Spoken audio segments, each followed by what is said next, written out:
Hi, I'm Mary Lou. Today's video is about testing color.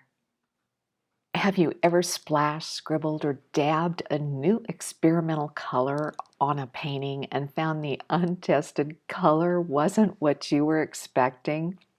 Yeah, me too. Whether you are new to using color or you are trying out a new palette of colors or experimenting with a new medium such as colored pencils or acrylic paints or ceramic glazes, it can be helpful to experiment with your colors before you begin using color on your artwork. So, I'm sharing how I like to test color in the art studio. There are colors that we use consistently, like maybe red and green or yellow and blue.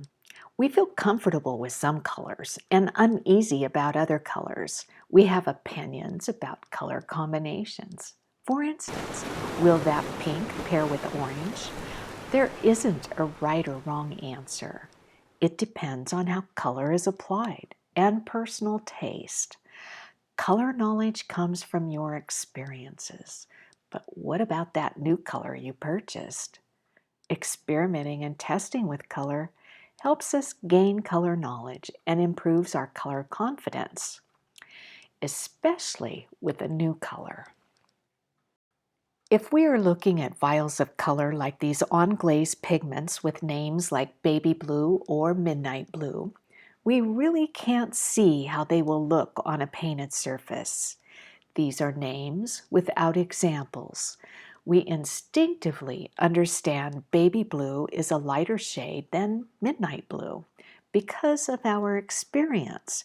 However, studying the color by creating test swatches will provide a deeper understanding of the potential uses of baby blue and midnight blue. Another example are these colored pencils. We see the color at the tip and the name on the pencil. However, it looks much different as we begin laying the color on paper. So, how do we explore the color possibilities? Rather than relying on a color name or the visual tip of a colored pencil or a printed photo of the color, I like to test the color with larger swatches. For instance, these ceramic tiles are painted with on-glaze china paint. Each tile is painted with layered color. This is what it looks like in a first fire or second fire and third fire using an electric kiln. Each time a new paint layer is applied and fired in an electric kiln, it usually gets darker. These tiles help me plan on glaze paintings like this. With glazes, once a color is fired in an electric kiln, it is permanent. Most of the time, things work out. The glazes I used on these spoons are a different story.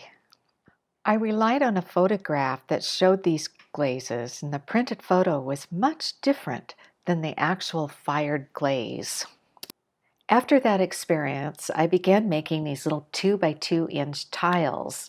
I like to add a larger swatch of color, the name of the color, whether it's semi-transparent or opaque, and also put down the name of the manufacturer and the color number so that they are much easier to reorder. Knowing what these colors look like, how they interact with one another, helps eliminate some color mishaps. I used to create a color chart like this. This one is for colored pencils. However, I found the small color swatches limiting. So I started making larger individual swatches of color by placing these together and seeing what happens when they are in close proximity.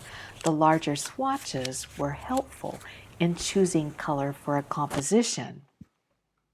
I love having color samples that can be moved around and placed next to one another. This makes choosing color combinations much more interesting. I hope you enjoyed today's episode about testing color. Thank you for watching today's video. I look forward to seeing you at the next episode.